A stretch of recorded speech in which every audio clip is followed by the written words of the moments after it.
Now, there are songs that define a moment, and then there are songs that seem to carry something darker with them, something that follows the people attached to them long after the music stops playing. Wanna Be a Baller is one of those songs. If you grew up in the South in the late 90s and early 2000s, you know exactly what we're talking about. The beat, the hook, that unmistakable sample. This wasn't just a song, this was an anthem, a declaration, a moment where Houston, Texas announced to the entire country that their sound was different, their culture was different, and they weren't asking for anybody's permission. But behind the celebration of that song is a story most people don't know. A story of generosity from one of the greatest musicians who've ever lived. A story of tragedy that will come for nearly every single person on that record. And a story of one man who has survived things that would make you question whether some things in this world are beyond coincidence. This is the full story of Wanna Be a Baller. Now, to understand why this song matters, you have to understand Houston hip 20 hop in inch the late blades 90s. on the Houston wasn't Impala. getting the mainstream look. New York had its shine. Los Angeles had its shine. The South was starting to bubble with Atlanta leading the charge. But Houston has something entirely its own. Screwed Up Click. DJ Screw. The culture of slowing music down, leaning, and letting the bass ride. This was a city that moved at its own pace and made no apologies for it. Now, Little Troy was a Houston artist and independent hustler who understood the world better than most. He wasn't waiting on a major label to validate him. He built his own label, Shortstop Records, and he operated like a man who understood that ownership mattered, long before that became a mainstream conversation in hip hop. When he started putting together what would become Wanna Be a Baller, he pulled in some of the most talented voices Houston had to offer. Fat Pat, Big Hawk, Lil Will, Big T. This was real Houston. Not a manufactured lineup, these were artists who lived this life.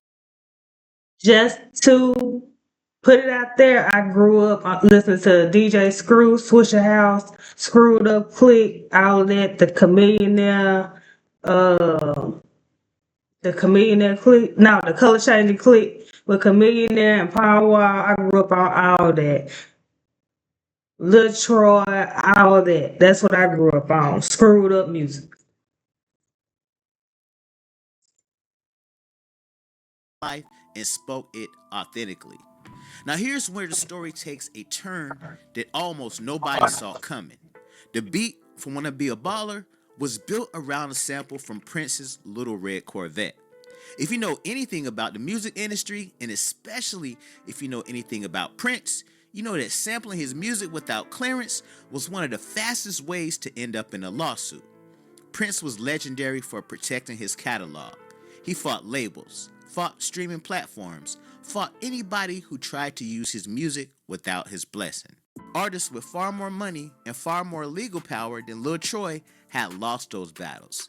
So when it came time to clear the sample, the expectation was either a massive licensing fee or a flat out denial. What happened instead shocked everybody involved. Prince cleared the sample for free. Not only that, he let Little Troy keep every single dollar of royalties from the song. No percentage, no back end, nothing. Prince simply said yes and stepped back. Now think about what that means. Prince, one of the most legally aggressive artists in the history of recorded music, when it came to his catalog, heard this Houston record and decided to give a young independent artist a gift. No one fully knows why. Maybe he heard something in the music that moved him. Maybe he respected the independent hustle. Maybe he was just in a generous mood that day. But whatever the reason, that decision changed the course of Little Troy's life. Now, Wanna Be a Baller was released in 1999. It sold almost 2 million copies. For an independent record, not backed by a major label, not getting heavy mainstream radio station outside of the South, that number is almost unheard of. Y'all, I'm excited to bring this new money-making opportunity to the table. Cause who doesn't love free money? It's an app called Free Cash. And to make money on this thing is simple. Now the best part about it is you get paid for stuff you probably already do on your phone anyway. Now my favorite part is you can withdraw your money at any time via PayPal, Amazon gift cards, and even bank transfers. Oh, and y'all, and the payouts are instant. Now, it's easy and simple to sign up with a user-friendly interface. Now, there's a wide variety of tasks and there's something for everybody. Now, if you want to play games or even take surveys, you're earning money the entire time. Now I tried this app out, guys, and I just downloaded one little game. I was actually playing solitary, and I ended up making $10 within a couple of minutes. It was super easy. Now also, guys, with the in-app purchases, you can actually speed up your progress in the game, and you'll even get cash back rewards. And guys, on top of all that, for everyone No. involved, $10 sign of the defining tracks in Southern hip hop history. To this day, when that beat drops at a party, people know every single word. Now, it should have been the beginning of a long era of success for everyone involved. Instead, what followed was something nobody could have written or would have wanted to. Fat Pat never got to see the song come out. Patrick Owens, Fat Pat, was one of Houston's most beloved voices. His delivery was effortless, his charisma undeniable. He was the kind of artist that made you feel like he was talking directly to you, telling you something real. His verse on Wanna Be a Baller is one of the most memorable on the entire record. In February of 1998, before the song was even released, Fat Pat was murdered. He was 28 years old. Now, Houston lost one of his brightest lights before the world had the chance to fully understand what they had in him. His verse on Wanna Be a Baller became something bittersweet, a monument to what could have been, a reminder that we were hearing a man who was already gone. Now, the song came out the following year, and Fat Pat's presence on it hit different because of that reality. Every time someone heard his voice, they heard a ghost. Fat Pat had a brother. You may know him as Big Hawk, John Edwards Hawkins Jr., Big Hawk. Carried his brother's legacy with him every day. He was also a talented rapper in his own right, a member of the Screwed Up Clique family, Yep. a man who represented Houston at every turn. Now, after losing Fat Pat, Big Hawk kept going. He honored his brother through the music, through the culture, through showing up. In May 2006, Big Hawk was shot and killed in Houston. He was 36 years old. Two brothers, both gone to gun violence, both connected to one of the most iconic songs in Southern hip-hop history. The Hawkins family paid a price that no family should ever have to pay. Now, Lil Will was another voice on Wanna Be a Baller, another Houston artist who contributed to the magic of that record. In 2016, Lil Will died in a car accident. He was gone before his time. Another thread connecting back to that same song, that same record, that same moment in Houston history. And then there was Big T. Big T was yet another artist featured on the track, part of the fabric of what made that record work. In 2018, Big T died of a heart attack. 4 artists, 4 deaths. Fat Pat murdered in 1998 before the song even dropped. Big Hawk shot and killed in 2006. Lil Will, a car accident in 2016. And Big T, a heart attack in 2018. Now, when you lay it out like that, it stops feeling like coincidence. It starts feeling like something else entirely. Lil Troy has talked about this publicly. He compared the situation to Final Destination. And if you know that movie, you understand what he means. The idea that death has a list and is patient, and it finds you one way or another. Because Lil Troy himself has been spared, in 2021, Lil Troy was on Interstate 10 in Houston when his truck caught fire. A truck fire on one of the busiest highways in Texas. Now, he survived, and then in 2024, Lil Troy suffered a massive heart attack. He survived that too.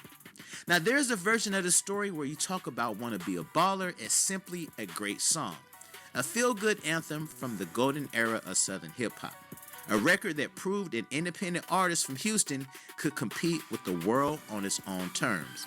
That version is true, but it's not the whole story. The whole story is one of generosity and tragedy living side by side.